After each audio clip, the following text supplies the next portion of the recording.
Entre los siglos XII y XIV, mientras los jinetes acorazados se imponían en los campos de batalla, la caballería encarnó los ideales de valor, generosidad, cortesía y defensa de la cristiandad.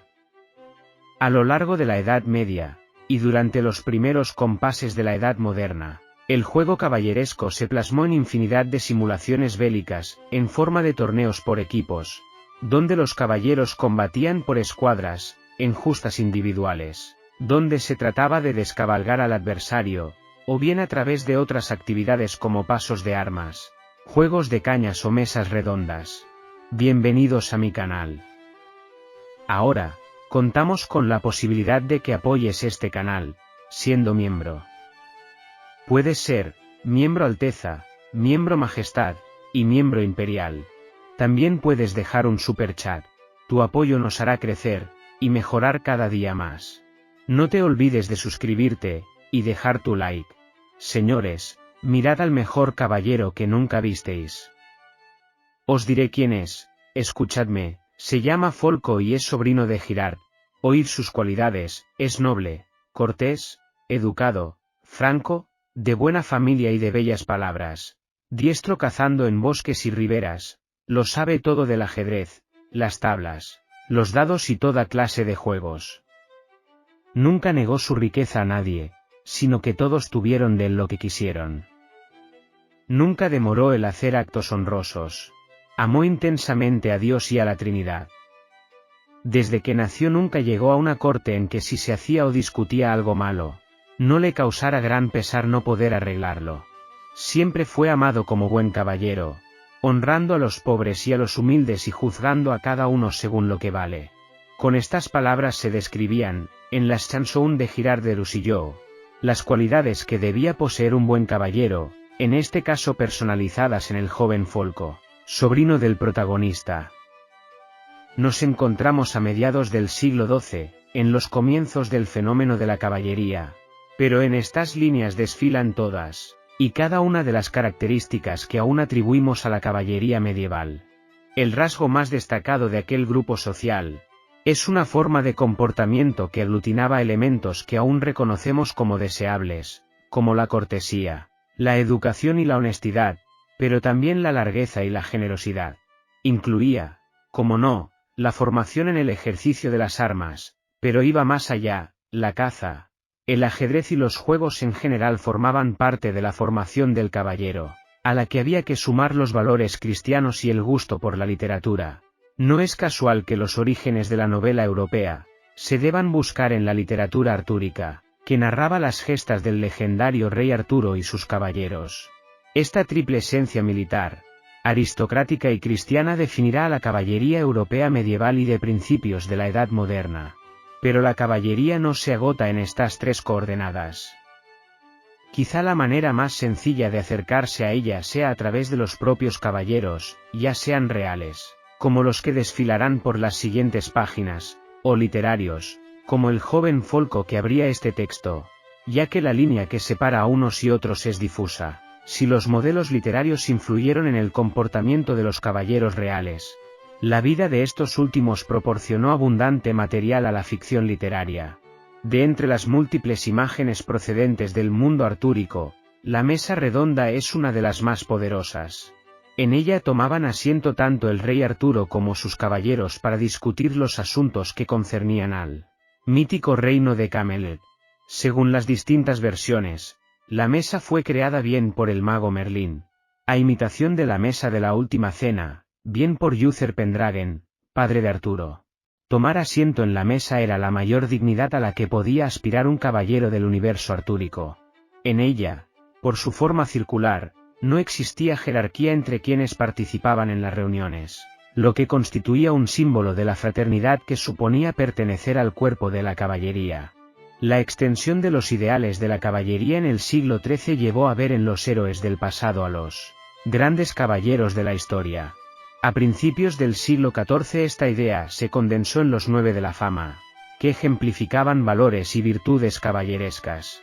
La primera tríada de caballeros, que procedía de la antigüedad clásica, estaba formada por el troyano Héctor, Alejandro Magno y Julio César. La segunda, que presentaba las virtudes de los caballeros del Antiguo Testamento, incluía a Josué, el conquistador de Canaán, al rey David y a Judas Macabeo. Por último, los caballeros del pasado cercano estaban representados en las figuras del rey Arturo, el emperador Carlomagno y Godofredo de Bullian. Un buen punto de partida para nuestro periplo caballeresco es Godofredo de Bullian, hacia 1060 a 1100.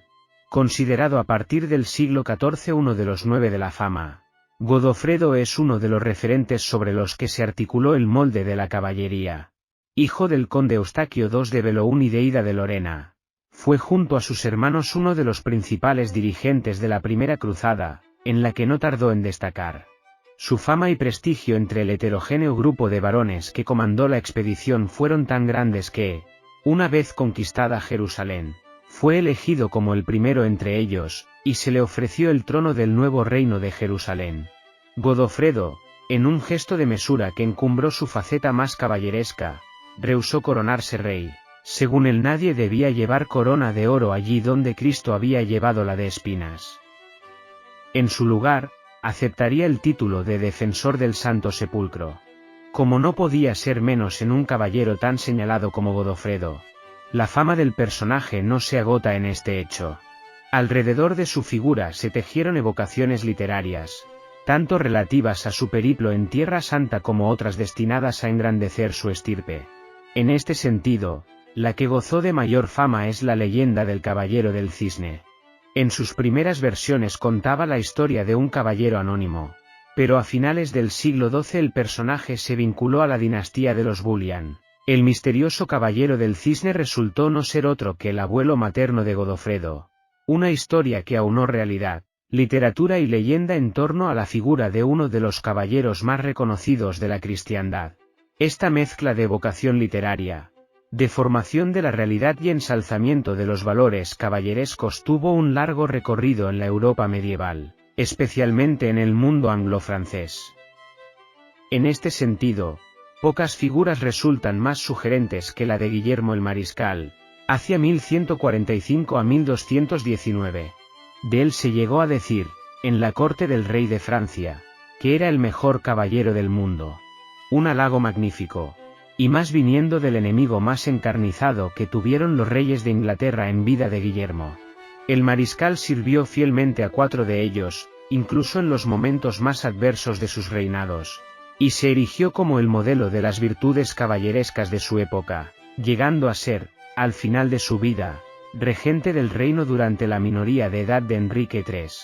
La evolución del mito del Caballero del Cisne es un buen ejemplo de la capacidad de absorción de la literatura caballeresca.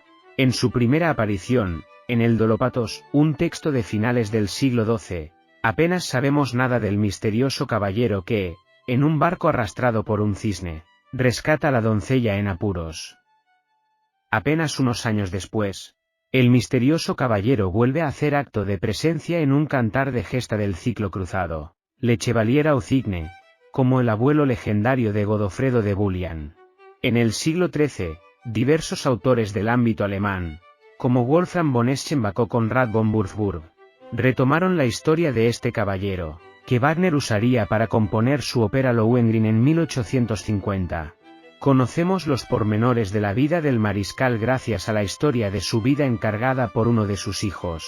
A través de sus versos somos testigos del ascenso rutilante de Guillermo, desde la salida de la casa paterna para iniciar su formación de caballero, como le correspondía por su papel de hijo segundón, hasta las últimas horas de su vida.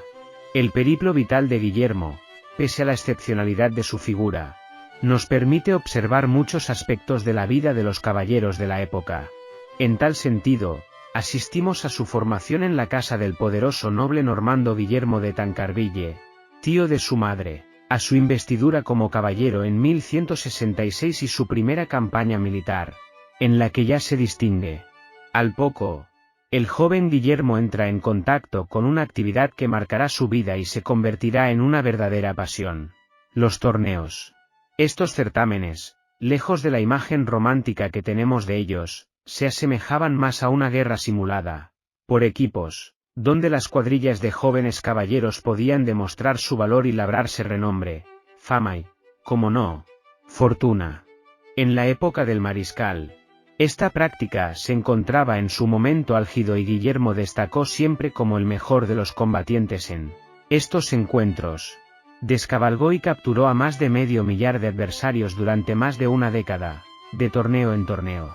Esto se traducía en una ingente cantidad de rescates, que, junto con el botín resultante de la captura de los arneses y las monturas, permitió al mariscal ejercer sin freno una de las características más preciadas entre los jóvenes caballeros de la época, la larguis. Largueza en el reparto del botín, centro de la cultura del don y del regalo, que permitía forjar lealtades y practicar la generosidad. El ascenso de Guillermo, a través de los torneos, fue meteórico. En 1179 llegó incluso a formar su propia compañía de batalla, con motivo del torneo organizado durante la coronación de Felipe Augusto, el joven rey de Francia. En paralelo a esa forma de vida, el mariscal actuó también como maestro de armas y hombre de confianza del príncipe Enrique, hijo de Enrique II de Inglaterra, destinado a reinar. Por desgracia, el joven murió antes de poder ceñir la corona, y Guillermo cumplió por él el voto realizado de viajar a Tierra Santa, donde combatió durante 2 años junto a los templarios. Al volver, el rey le ofreció la más suculenta de las herencias del reino, la mano de Isabel de Clare, condesa de Pembroke, matrimonio que alzó al mariscal a un puesto de honor entre la alta nobleza. Atrás quedaron los días de caballero errante. Seguiría, eso sí, enseñoreándose de los campos de batalla. Hasta el final de sus días fue el más fiel vasallo que pudieron tener los reyes de Inglaterra. Ya fuera defendiendo los intereses de Ricardo Corazón de León frente a Juan Sin Tierra durante la regencia de este último, mientras el primero participaba en la Tercera Cruzada, ya fuera protegiendo, años después, al propio Juan cuando, a la muerte de Ricardo, se discutió su derecho al trono. Fue también uno de los pocos grandes nobles que se mantuvieron del lado de Juan Sin Tierra durante la rebelión de los varones del reino, que obligaron al rey a conceder la Carta Magna, por la que aceptaba sus exigencias. Esta fidelidad a ultranza a la corona es también uno de los motivos que acrecentó la fama de Guillermo el mariscal como el mejor de los caballeros de su tiempo. Fue leal hasta la muerte, que llegó poco después de su última gran victoria militar, la batalla de Lincoln, en 1217, donde expulsó al ejército francés que había invadido Inglaterra. La existencia de Guillermo el Mariscal estuvo llena de episodios memorables que han llegado a nosotros a través de la historia de Guillaume le Maréchal, una biografía suya en verso escrita a instancias de su hijo William, heredero en el condado de Pembroke. Conocemos multitud de detalles sobre su participación en decenas de torneos. Uno de ellos nos habla del grado de peligro que podían suponer estas actividades. Al término de un torneo especialmente crudo, Guillermo tuvo que recurrir a los servicios de un herrero para poder retirarse el yelmo. Había quedado tan abollado y deformado por todas partes que era imposible quitárselo. Debió de ser un combate digno de verse. La vida del mariscal no se agota en los campos de batalla, ya fueran reales o simulados, como los torneos. Su proximidad a los círculos de poder le llevó a relacionarse con algunos de los personajes más importantes del momento. Sirvió a 4 soberanos, Enrique II, Ricardo Corazón de León, Juan Sin Tierra y Enrique III. Fue tutor de un príncipe e incluso regente de Inglaterra al final de su vida. Los grandes caballeros no siempre se limitaron a ser el objeto de la fascinación de sus contemporáneos y protagonistas de leyendas o libros de gestas, sino que también cultivaron las artes por ellos mismos y reflexionaron sobre su vida y sus costumbres. El caso más significativo es quizás el del caballero Styria Ulrich von Liechtenstein, 1200 a 1278, conocido no solo por sus hazañas militares, sino por su faceta de poeta y minnesänger o trovador. Fue armado caballero en 1223 por Leopoldo I de Austria, uno de los políticos y mecenas más destacados de su época, que potenció en su corte los valores cortesanos de la caballería. Ulrich no tardaría en destacar en el seno de la nobleza estiria y, a lo largo de su vida, Ostentó los importantes cargos de senescal y mariscal. Pero si por algo von Liechtenstein ha pasado a la historia es por su producción literaria. Han llegado hasta nosotros dos de sus obras, el Frauenbuch libro de las damas, un lamento por la decadencia que sufría el cortejo a las damas en su propia época y que él consideraba una de las piedras angulares de la caballería, y el Frauendienst o servicio a las damas. Este último es una recopilación de poesías, en apariencia de tema autobiográfico, donde Ulrich reflexiona sobre los convencionalismos del amor cortés y las búsquedas caballerescas. Lo hace a través de dos aventuras en honor a su dama. La primera de ellas le lleva a recorrer los caminos y, disfrazado de diosa Venus, a competir en justas y torneos desde Venecia hasta Viena. En este periplo se enfrentará y derrotará, si hacemos caso a sus palabras, a varios centenares de caballeros. En la segunda aventura, disfrazado como el rey Arturo, vuelve a emprender un viaje con la intención de medirse con cuanto caballero se cruce a su paso, para engrandecer el honor de su dama. La fama alcanzada por Ulrich ha llegado hasta nosotros no solo a través de sus hazañas y sus obras. El caballero Estirio quedó inmortalizado en las páginas de uno de los códices caballerescos más importantes, conservados hoy día, el Codex Manesse. Confeccionado a principios del siglo XIV, es la recopilación más completa de poesía de los Minnesänger, ilustrada, por si fuera poco, con 137 miniaturas de página entera, entre las cuales destaca la del propio Ulrich von Liechtenstein. En la segunda mitad del siglo XIV, los campos de batalla de Europa confrontaron los ideales de la caballería con la realidad de una forma de guerra, cada vez más orientada al choque de infanterías. A resultas de este choque, la caballería perdió el papel esencial que había desempeñado en los 2 siglos anteriores y, a lo largo del siglo XV, quedó reducida a una suerte de vacío espectáculo cortesano, cuyas formas y ceremonial se hicieron más abigarrados a medida que la caballería se alejaba de los campos de batalla. En este periodo de transición surgieron algunas figuras memorables, como la del caballero Jan Lemaingre, 13661421, más conocido como Boucicaut. Jan heredó de su padre no solo su nombre y apodo, Boucicaut, el Bravo, sino también la proximidad al poder, pues era el mariscal de Francia. En su infancia fue paje en la corte y con tan solo 12 años participó en su primera expedición militar. De él nos han llegado las referencias al extenuante método de entrenamiento que seguía y que le permitía realizar proezas, con la cota de mallas puesta, que a día de hoy nos parecen impensables. Boucicaut corría grandes distancias, practicaba saltos desde el suelo hasta la silla de montar de su caballo, hacía acrobacias varias e incluso era capaz de trepar por escaleras de mano solo con la fuerza de sus brazos. No es de extrañar que el bueno de Lemaingre fuera el amo de los campos de batalla europeos durante 2 décadas, desde que con apenas 16 años combatió en la batalla de Rosebeke, 1382, antes de la cual fue armado caballero. A partir de entonces su actividad se volvió frenética. En 1384 combatió junto a la Orden Teutónica en su cruzada contra los lituanos, en el Báltico, y en los siguientes años actuó en la península ibérica, donde intervino en favor de Juan I de Castilla, cuyo reino había sido invadido por el inglés Juan de Gante, en los Balcanes, donde apoyó al emperador bizantino frente a los turcos, y en el Próximo Oriente, donde atacó y saqueó diversas ciudades, Trípoli, Sidón, Beirut, de lo que hoy es Líbano. Sus constantes éxitos militares encumbraron su carrera hasta llevarlo a ser, como ya había sido su padre antes que él, mariscal de Francia y, durante un breve periodo, gobernador de Génova. En la otra cara de la moneda se debe señalar su participación en 2 de las derrotas más dolorosas de la caballería francesa, Nicópolis, contra los otomanos, en 1396, y Agincourt, contra los ingleses, en 1415. Boucicaut tampoco escapó a una de las modas caballerescas que, nacidas al calor del siglo XIV, conocieron un gran auge durante la centuria siguiente, las empresas y órdenes de caballería.